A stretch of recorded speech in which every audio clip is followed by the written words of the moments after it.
High tears, நான் உங்கள் ஸ்பைரோட். அப்புறம் நாம் இன்னைக்கு பார்க்க போகிற டாபிக் ராமானுஜ நிகழ்த்திய அற்புதங்களில் ஒன்றை பற்றி. அவரை பற்றி தகவல்கள் ஏற்கனவே நம்ம சேனலில் போட்டிருக்கோம். அதை இன்னும் பார்க்காதவங்க ஒன்ஸ் பார்த்துருங்க. லிங்க் டிஸ்கிரிப்ஷனில் கொடுக்குறேன். ஓகே, வாங்க இன்னைக்கு நம்ம டாபிக்குள்ளே போகலாம். இது நடந்தது 11ஆம் நூற்றாண்டு. அன்றைய உறையூர் மன்னரின் மல்யுத்த வீரர்களில் ஒருவராக இருந்தவர் தனுதாசன்.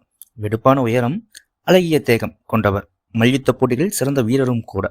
அவர் போட்டியை காண மக்களும் ஆர்வமாக திரண்டு வருவர் என்று கூறுவர். அவரது மனைவியின் பெயர் பொன்னாச்சி. அவளும் பெயருக்கு ஏற்ப பொன் போன்ற தேகம் கொண்டவர். கண்களோ கயல் போன்ற கண்களை உடையவர். தனுதாசனுக்கு தன் மனைவியின் அழகின் மீது அப்படி ஒரு அக்கறை.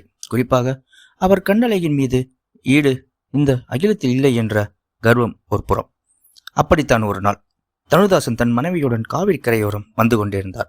அதுவும் தன் மனைவிக்கு குடைப்பிடித்தவாறு தலை குனிந்து கொண்டே. இதை பார்த்து அங்கு இருந்த அனைவரும் சிரித்தபடியே சென்றனர். இதை கவனிக்காமல் தனுதாசனும் பொன்னாச்சியும் முன்னோக்கி சென்று கொண்டிருந்தனர்.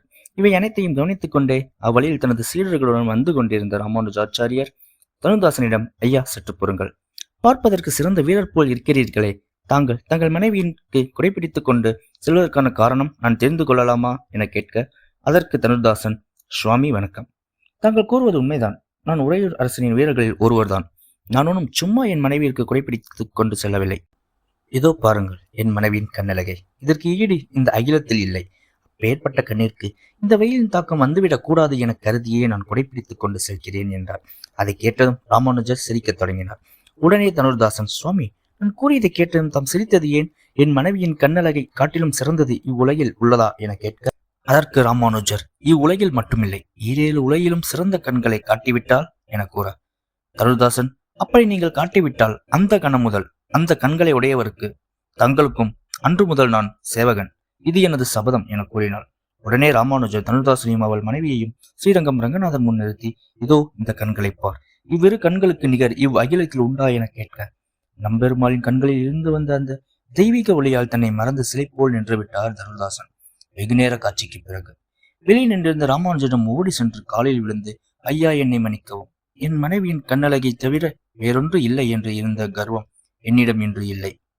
7 உலகிலும் சிறந்த கண்ணழகை கண்ட நான் இன்று முதல் அந்த ரங்கனுக்கும் தமக்கும் அடிமை என கூறி ஆஸ்தானமாக காலில் விழுந்தான். தனுதாசனை எழ சொல்லிய ராமானுஜர், உனது மனம் தெளிவு பெற்றது இன்று முதல் என கூறி தனுதாசனுக்கு பிள்ளை உறங்காவிலிதாசன் என புதிய திருநாமம் ஏற்று தனது சீடர்கள் ஒருவராக இதுபோல் இன்னும் பல அற்புதங்கள் நிகழ்த்தி காட்டியவர் ராமானுஜாச்சாரியார். என்ன கைஸ், இந்த வீடியோ உங்களுக்கு பிடிக்கும் நம்புறேன். இன்னொரு அற்புத கதையோட அடுத்த வீடியோல சந்திக்கலாமா? இந்த வீடியோ உங்களுக்கு பிடிச்சதா மறக்காம லைக் பண்ணுங்க, ஷேர் பண்ணுங்க, சப்ஸ்கிரைப் பண்ணி இந்த பெல் ஐகான் கிளிக் பண்ணிருங்க. Bye, see you back.